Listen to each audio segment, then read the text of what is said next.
A gente trabalha mais horas do que a galera na Idade Média trabalhava, gente.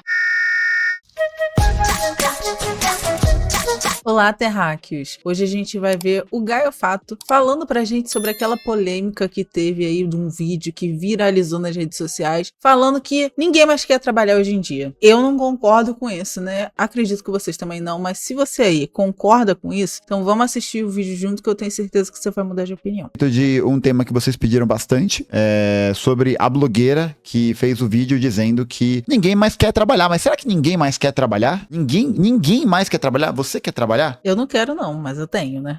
E infelizmente não nasci herdeira. Você quer trabalhar? Não sei. Será que ninguém quer mais trabalhar? Vamos ver. Ninguém quer mais trabalhar. Vamos ver o que a blogueira falou e vamos fazer uma análise do discurso. Vamos lá. Por que as pessoas não querem mais trabalhar? Na minha cidade tá muito difícil de arrumar funcionário.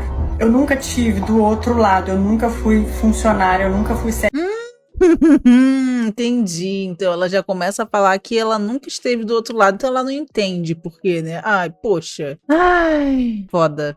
Já trabalhei com a minha mãe, né, com os meus pais. Só que eu trabalho como influenciadora, eu trabalho para as lojas, fazendo provador desde os meus 18 anos. E antes disso eu não trabalhava, eu tive esse privilégio. Mas hoje eu tô vendo uma falta de compromisso nas pessoas que, assim, eu não consigo entender. As pessoas simplesmente somem, as pessoas não vão, as pessoas não querem, eu não sei o que tá acontecendo. E eu queria saber se na cidade você também tá assim. Eu não sei se é por conta da internet que as coisas estão mais difíceis para empresários que não conseguem mais contratar. Ah, tadinho do empresário. Poxa, vamos aqui, 1 minuto de silêncio para os empresários. Forca, empresários. Tem mais CLT por aí, gente. A gente contratar, né? Os bons já estão contratados. As pessoas estão faturando com tigrinho. As pessoas preferem só ganhar auxílio. As pessoas não querem mais trabalhar no sábado. Caralho, moleque. Tem lojas aqui na Avenida da Moda, que é uma avenida famosa, que fica até 5 da tarde no domingo. Eu acho isso bastante. Mas as outras de bairro aqui da minha mãe, todas as outras, as lojas ficam até 1 da tarde. E, gente, desde quando eu nasci, todo mundo trabalha aos sábados também. Só que as pessoas não querem mais trabalhar aos sábados. Não querem mais trabalhar, na verdade. Então eu não sei o que será do comércio nos próximos anos. Sabe, toda loja que eu entro pra fazer provador, todo mundo fala, tá muito difícil arrumar funcionário. O que tá acontecendo com esse mundo? Ninguém quer mais trabalhar. O que tá acontecendo? Tá acontecendo que vocês não dão salário suficiente para as pessoas. Ninguém quer trabalhar que nem um corno para ganhar uma merreca. Ninguém quer mais trabalhar? Bom, vamos entender então um pouco melhor esse vídeo, né?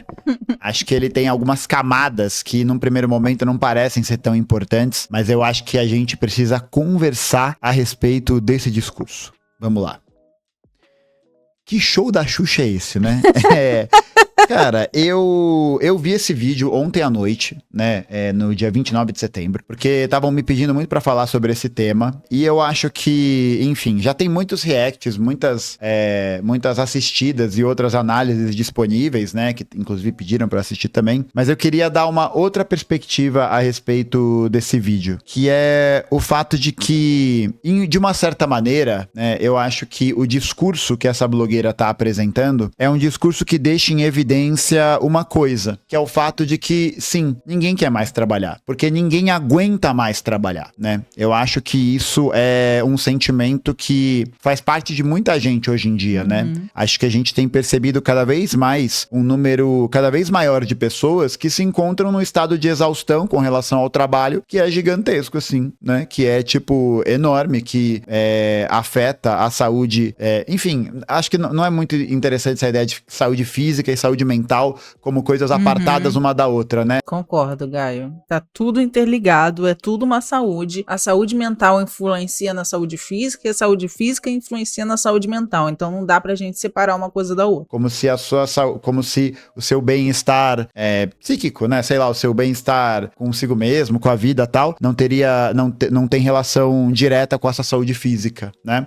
Acho que são duas coisas que estão, de alguma maneira, juntas, né? Mas então a gente tem um estado de coisas em que os trabalhadores se encontram com a sua saúde cada vez mais prejudicada, né? E isso em vários âmbitos. A gente fala sempre sobre redução de jornada de trabalho e tal. E a gente fala também muito a respeito de como os trabalhadores não têm acesso a tempo, por exemplo, para realizar uma atividade física, para poder ter uma atividade comunitária de lazer, né? Porque ele tá cada vez mais inserido dentro de uma dinâmica em que ele precisa trabalhar cada vez mais para ele poder garantir o mínimo da sua sobrevivência e da sua dignidade. Então eu acho que quando a gente pega para olhar esse discurso da blogueira, eu acho que é interessante a gente fazer uma abordagem por um outro caminho, que é o seguinte, é o fato de que essa impressão, né, que ela traz de ninguém quer mais trabalhar, é a impressão que ela tem.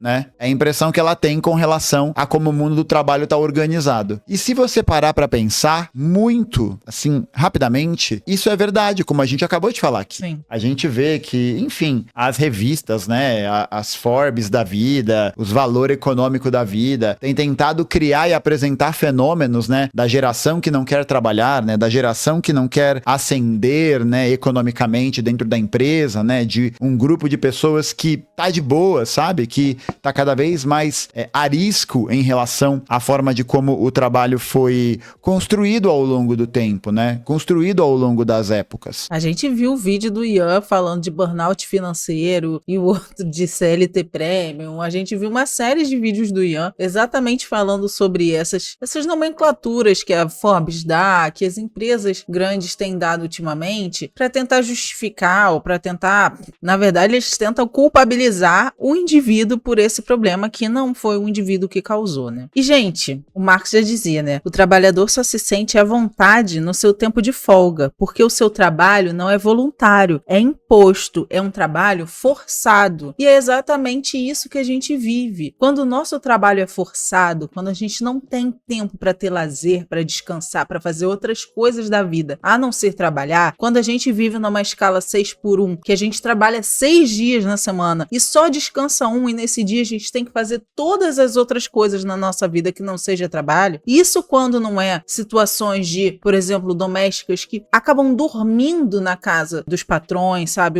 Uma relação de trabalho super exploratória, funcionários terceirizados que ganham uma porcaria para trabalhar horas e horas de trabalho. Então, assim, é claro que a gente não vai gostar de trabalhar, é claro que a gente não vai querer trabalhar, porque a gente ganha mal, porque a gente trabalha pra A gente viu, inclusive, um vídeo da Rita falando que a gente trabalha mais horas do que a galera na Idade Média trabalhava, gente. Tem noção dessa distopia que a gente está vivendo? A gente vive numa distopia. E quando nós, marxistas, viramos e falamos que a gente pode construir uma realidade diferente, a galera vai falar que é utopia. Mas e aí, vocês querem continuar vivendo a distopia ou vocês querem, pelo menos, idealizar uma coisa que não é utópico? Porque existia socialismo utópico, só que o que a gente prega é o socialismo científico, que não é utópico, que ele pode ser realizado na prática e que tem método para ser realizado na prática. Então a gente não está sendo idealista, até porque o método marxista-leninista é um método materialista histórico dialético, que a gente trabalha com os fatos, a realidade, o material. A gente não fica idealizando coisas, e é por isso que quando perguntam, como é que vai ser no socialismo? Não sabemos. A gente não sabe. A gente não sabe porque não é nosso papel pensar isso agora. A gente não sabe porque o nosso papel é organizar a classe trabalhadora para a gente superar esse sistema que só faz a gente sobreviver. Senão, a história da humanidade vai continuar sendo a história da luta de classes até a gente acabar como espécie. Então, mais uma vez, organize seu ódio. E aí, eu acho que a apresentação dessa evidência, dessa frase, será que ninguém quer mais trabalhar? É uma apresentação que mostra pra gente um dado da realidade, que é esse. As pessoas não aguentam mais trabalhar, Tudo bem, a gente sabe que essa dimensão do trabalho, ela tá cortada, completamente por um eixo que é o eixo da exploração, É o eixo que faz com que os trabalhadores não tenham outra escolha a não ser se submeter a condições cada vez piores ou inseguras de trabalho para ter uma vida digna. Show. Mas o que acontece é que é interessante a gente analisar que a resposta que essa blogueira dá, para essa impressão, para essa evidência, qual que é? É a ideologia.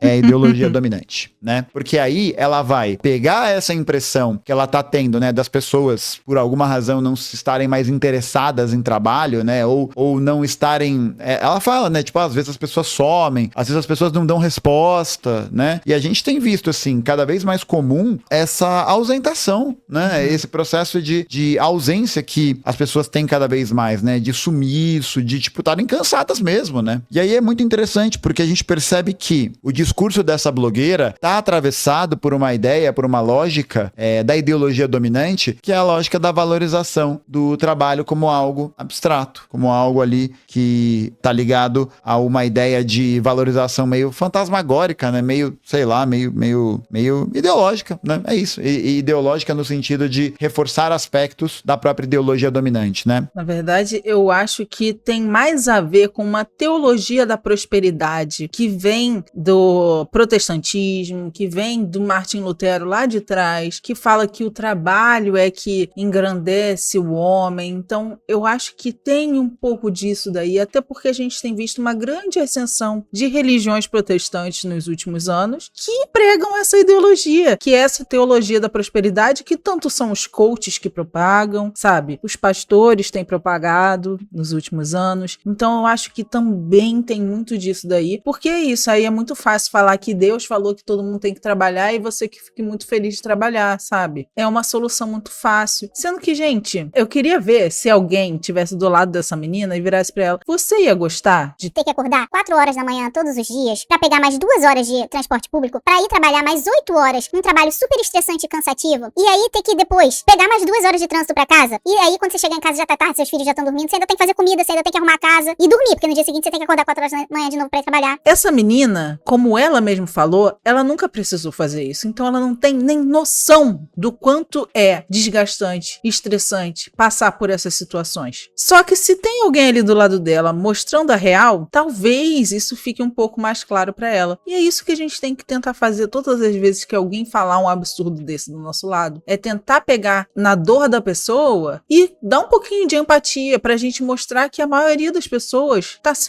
todos os dias. E é porque a gente tá se todo dia que a gente tá cansado, e não porque simplesmente a gente acordou e falou, ai, tô cansado, como é o que eles estão querendo passar. Qual que é a justificativa que a blogueira vai dar, né? As pessoas estão investindo no tigrinho, as pessoas só querem auxílio, né? Por quê? Porque é esse o tipo de pensamento que orienta a forma de como a ideologia dominante tá construindo essa percepção, né? Tá construindo a explicação para esse fenômeno que ela tá vendo. E olha como é muito doido. Eu lembro que antes de eu entrar na faculdade de nutrição, eu tinha esse pensamento de que Bolsa Família, a galera podia sobreviver de Bolsa Família, entendeu? A galera tava vivendo, sendo feliz, ficando rico e prosperando com Bolsa Família. Esse era o pensamento que eu tinha, porque esse foi um pensamento passado pra mim pela minha família e pela ideologia dominante que foi quem passou pra minha família. Quando eu entrei na faculdade de nutrição, eu tive uma matéria, né, de nutrição social e que a gente teve que aprender como era calculado o Bolsa Família, quem podia ganhar o Bolsa Família. E eu falei, gente, mas tem tudo isso de critério? Mas é só isso que ganha? E por que tem gente que fala que tem gente que sobrevive de Bolsa Família? Porque esse é um discurso da ideologia dominante para você odiar o seu amiguinho do lado, para poder quebrar a nossa consciência de que somos todos da classe trabalhadora e que a gente tem que se unir, que o amiguinho do lado não é melhor do que a gente porque ele ganha R$1.000 a mais e o outro não é pior do que a gente porque ele tem Bolsa Família. Então a gente tem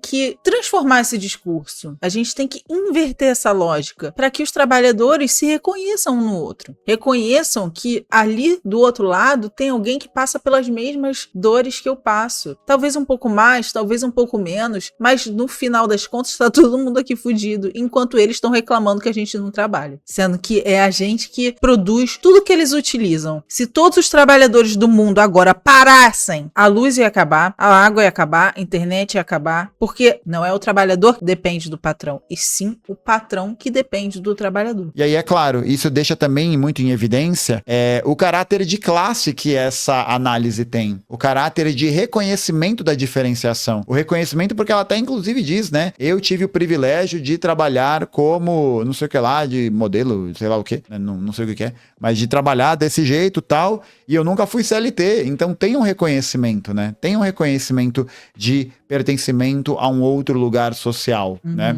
Tem esse processo. Mas é interessante porque quando a gente recebe, né, essa explicação, a gente percebe aí justamente a presença de como essa blogueira vai interpretar esse problema a partir de uma determinada ótica de classe, né? A partir de uma determinada ótica de como a vida econômica está organizada. E eu acho que, para além só da gente investigar essa questão ideológica, né? E a gente percebe todas as questões e tal, mas eu acho que é interessante a gente perceber também o quanto tudo isso está diretamente, né, relacionado, diretamente articulado com a forma de como o mercado formal de trabalho está desestruturado, por exemplo, né? Como a gente vê que há um crescimento cada vez maior da informalidade, um crescimento cada vez maior da destruição dos postos de trabalho. E aí é isso, né? Você tem vagas cada vez piores, você tem todo um problema, né? Que vai que vai se expandindo, né? Um problema da forma de como o trabalho está organizado dentro da nossa realidade, assim. E enfim, né? Em outros casos, né? Como, por exemplo, o próprio fomento de escalas, né? Como a escala 6x1, em que a gente tem uma repressão, né? Ao modo de vida dos trabalhadores tão grande, porque eles estão tendo que trabalhar cada vez mais, né? Então, acho que é uma evidência muito interessante, né? De como é possível perceber, né? Essa contradição, perceber essa questão aparecendo na sua realidade, mas você vai se referenciar e utilizar de razões práticas e explicativas que vão, na verdade, reforçar a maneira de como esse sistema está colocado, né? Vão reforçar a própria ideologia capitalista, a própria política capitalista. A política de trabalhe, né? Trabalhe, corra atrás, né? Ninguém mais quer trabalhar porque é preguiça, porque quer assistência, porque tá investindo no tigrinho, né? Mas eu acho que é importante a gente ver como a compreensão da realidade de como o mundo do trabalho está estruturado permite que a gente veja isso. Que hoje as pessoas não querem mais trabalhar. Elas não aguentam mais trabalhar. Porque a gente está vendo esse desgaste físico, emocional, da saúde psíquica em níveis que são simplesmente alarmantes. Sim. Hoje o Brasil é um dos países que tem o maior número de pessoas ansiosas e o maior número de pessoas depressivas do planeta Terra, tá ligado? E isso é gerado a partir do quê? A partir de uma instabilidade na forma de como as condições de vida estão disponíveis e acessíveis para a classe trabalhadora, tá ligado? Na maneira de como essa organização tá feita, né? De como isso vai... A gente vê que isso tá se expandindo cada vez mais. E aí, junto com isso, a gente tem também o debate de que a gente tem a produção de um certo ideal, né? A produção de um certo ideal do que é trabalho, do que é sucesso. Só que a gente tem condições de vida cada vez piores, cada vez mais precárias e que, concretamente, nos impedem de acessar essas melhores condições de vida. Sim. E ainda por cima, em cima dessa lógica de que o trabalhador que ganha um pouco mais de você não é a mesma coisa que você, essa individualização não nos transforma numa massa de trabalhadores. E o que acontece quando existe uma massa de trabalhadores organizada? Greve. No mundo inteiro tem ocorrido várias greves. Na Coreia do Sul ocorreu uma greve absurda agora com os trabalhadores da Samsung. E é isso, os trabalhadores se pararem, o patrão não tem o que fazer, meu amor, porque são eles que produzem. Então, se todos os trabalhadores da Samsung falarem a gente quer o fim da escala 6x1, se juntarem e fazerem greve, o patrão não vai ter o que fazer. Só que a ideologia é tão forte na nossa cabeça que a gente não consegue enxergar o outro como igual, e essas organizações de massa estão cada vez mais difíceis. Fora que cada vez mais empresas terceirizadas, que a gente não sabe nem quem é o patrão, que a gente não sabe nem se a pessoa que está do nosso lado é da mesma empresa que a gente. E aí a gente vai perdendo esse senso de comunidade, esse senso de que nós somos pertencentes à mesma classe social, que nós passamos pelos mesmos problemas, que nós temos as mesmas dores e que a gente precisa se juntar para mudar essa realidade. E é isso que é tirado da gente com essa ideologia. A ideologia é feita para transformar a gente cada vez mais em pessoas apáticas, que a gente não reclame de nada, que a gente não reivindique por nada, e a gente tem que ser o mensageiro do caos, e a gente tem que entender que se a gente não reivindicar, a gente não vai ter nada. Tudo que a gente conseguiu até hoje de direitos do trabalhador foi através de luta, foi através de lutas de trabalhadores comunistas, progressistas de alguma forma. Então, a gente pode sim, só que a gente tem que se unir. Então, você tem um aprofundamento cada vez maior dessa questão. Uma questão que tá, enfim, né, também ligada à forma de como a gente tá inserido na realidade. né? Acho que essa parte é muito importante. A gente perceber que a forma de como a gente está inserido na realidade muda a maneira de como a gente enxerga a realidade. Sim. De como a gente interpreta a forma de como a realidade está sobre nós. Por mais óbvia que ela possa parecer, né, num certo momento, eu acho que a ideologia, ela tem esse poder muito grande, né? Ela tem o poder de... O bagulho tá na tua cara, né? O bagulho tá aqui, ó. Tá aqui, ó. Tá na sua cara, que tipo... Aqui não dá pra ver, né? Não, mas o bagulho tá aqui, ó. Tá na sua cara o processo social, o processo histórico acontecendo na sua frente. Mas a mãozinha do Gaio são as mãos do véu da ideologia, entendeu? A ideologia fala, ué, cadê? Não deixa Cadê a o gente problema? ver. Não tô enxergando, né? Não tô vendo. O problema é o indivíduo. Ou, no máximo, te faz localizar um pouquinho do problema e aí você já sai fora, né? Então, acho que esse vídeo da blogueira, ele é muito didático nesse sentido. Muito, muito didático. Acho que ele ajuda a gente a perceber o quanto o discurso, ele tá marcado por essa interferência ideológica, né? Ele tá marcado por essa Sim. interferência na maneira de como a realidade se apresenta. E aí você vai, né, até fazer uma provocação. Você vai dizer que isso que a blogueira tá dizendo a respeito do trabalho não tem verdade no meio? Não tem como. Não tem veracidade? Não tem significado de verdade? Então, acho que é isso. É a gente perceber que, olha só, o seu discurso tem um ponto, né? Ele tem um ponto. Mas a questão é que o processo de explicação por trás dele é que tá equivocado. Sim. E aí ele tá equivocado, né? Num sentido de explicação da economia política, né? De como ela tá posta, né? Tipo, porque não é isso. Não é que as pessoas viraram preguiçosas ou de repente só querem auxílio ou só querem coisas assim. Não, isso é uma explicação equivocada. Você não tem como mostrar isso na realidade, você não tem como provar isso, você não tem como estruturar uma lógica por trás disso, né? Sim. Isso é preconceito, isso é Aporofobia. uma forma de como a política dominante construiu uma certa mentalidade para poder explicar esse fenômeno, né? Então, ao invés de você falar que existe um processo de intensificação da jornada de trabalho, um processo de adoecimento psíquico cada vez maior da classe trabalhadora, um processo em que esse discurso empreendedor, esse discurso meio CEO do neoliberalismo tá adoecendo cada vez mais as pessoas, você parte para uma explicação que visa produzir uma justificativa. Culpabilizar o indivíduo, que é a melhor coisa que o capitalismo sabe fazer. Que é a assistência, o tigrinho, que fazem parte ali de um conjunto de ideias, né, de pensamentos que eu acho que está muito ligado a uma certa forma de produção e interpretação da realidade numa perspectiva de classe. O individualismo, essa desesperança, são todos pensamentos que vêm de uma origem reacionária. Então, sempre que a gente pensar em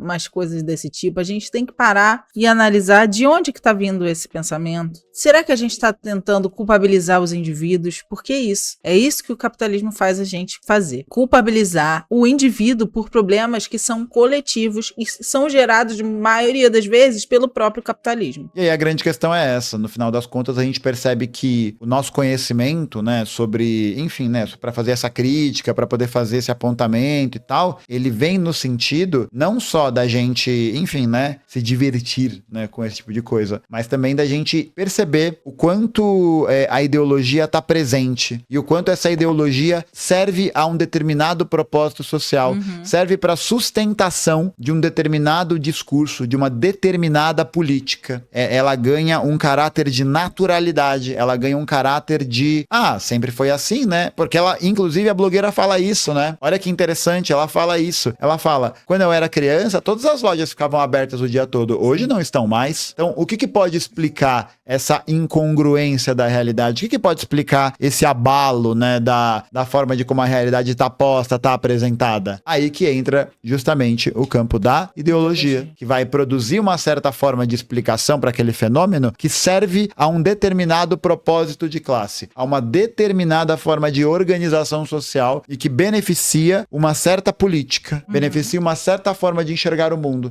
E aí a grande questão é que essa forma de enxergar o mundo e essa forma de explicar a realidade é uma forma de dar consistência para a realidade que serve a uma minoria da sociedade, a uma minoria numérica, né? Literalmente, a uma minoria social que detém o controle dessas estruturas, que se beneficia desse processo e que impede com que as raízes e as razões, né, por trás desse fenômeno possam ser explicadas na sua totalidade, possam ser apresentadas apresentadas, né? Mas eu acho que desse vídeo da blogueira é isso que a gente pode tirar de conclusão e que eu acho mais interessante. É a gente perceber o quanto a constatação de um fenômeno, né? O momento que ela se dá conta de alguma coisa, e aí o que a ideologia dominante faz é mostrar um outro caminho para aquela explicação. Um caminho que tem uma serventia, claro, evidentemente. E aí você produz, né, a partir de uma confusão, né, de uma certa forma de enganação, uma explicação para aquele fenômeno, né? Uma explicação concreta. Aí você vai falar o quê? Ah, a galera gosta mais de bet. Qualquer pesquisa que você vai ver que os trabalhadores estão perdendo dinheiro. Ah, as pessoas querem viver de assistência. Qualquer pesquisa que você pega, você vai ver que as pessoas estão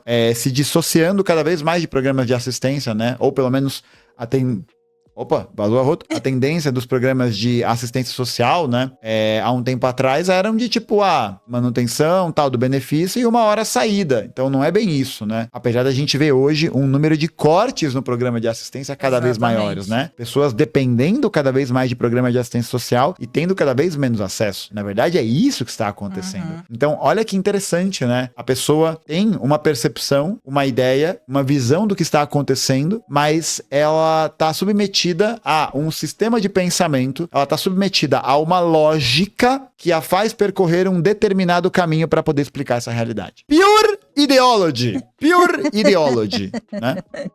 E aí, não é encarar o discurso dela como uma mentira, porque, tipo, não interessa muito se ela tá propositalmente falando a verdade ou a mentira, mas não sei se isso interessa muito, assim. Acho que o que interessa é a gente conseguir capturar isso que é a indagação, né, que é a pergunta, que é a questão que o sujeito tá trazendo, essa questão, e tentar encontrar no discurso, né? Encontrar a contradição. É isso que a gente tem que estimular nas pessoas, a contradição. É chegar pra ela e falar, olha, eu concordo com você. Realmente, ninguém mais quer trabalhar hoje em dia. Mas também é foda, né? A gente tá cada vez trabalhando mais pra ganhar cada vez menos. Então, a gente tem que mostrar pra ela que o pensamento dela não tá de todo errado, mas que tem uma contradição ali. E é essa contradição que a gente tem que trazer pra ela, porque é na contradição que a gente traz as pessoas pro nosso lado. Então, é isso, é estimular a contradição nas pessoas para elas entenderem que aquele pensamento tá ali, tá quase certo, mas precisa mudar uma chavinha para ele realmente fazer sentido com a realidade. Tipo, tá ali, rebater mentira. Não, tudo bem, beleza. Tudo bem. A gente sabe que esse discurso é enganador, né? Que esse discurso, ele é falseado. Mas o que nele é falseado, sabe? Por que ele é desse jeito? Porra, eu acho que esse exemplo da blogueira, pra mim, é o exemplo mais importante disso, assim, sabe? Eu acho que é o exemplo que mostra o quanto a gente consegue ter uma explicação, né? A gente consegue mostrar como a questão central é a explicação da realidade. É a forma de como a realidade está apresentada. E isso produz, né? Isso muda toda a nossa perspectiva a respeito de um fato, de um fenômeno, de uma visão de mundo, de qualquer coisa. É aquele momento que você descobre que você é um explorado. Aquele momento ali que você... Epa! Como assim? Peraí. Como assim? A galera tá morrendo na pandemia e tem gente ficando mais rica. Exato. Ué, mas a realidade... Ué. É a contradição. E aí você, né, cai aqui, né? Aí você cai aqui, nesse canal que visa conversar sobre essas coisas. Enfim, metalinguagem. Ou aqui, que é também um canal que visa te mostrar essas contradições. Né? Me senti entrando na caverna de Dark, né? Enfim. É isso aí, gente. Era isso que eu tinha pra falar sobre a blogueira. É isso, gente. Mostrem a contradição pras pessoas e venceremos, tá bom? Se você gostou desse vídeo, já deixa o seu like, já compartilha com alguém que você acha que vai gostar. Se inscreve no canal se você ainda não é inscrito e ativa o sininho pra não perder nenhuma notificação. Beijos, até o próximo.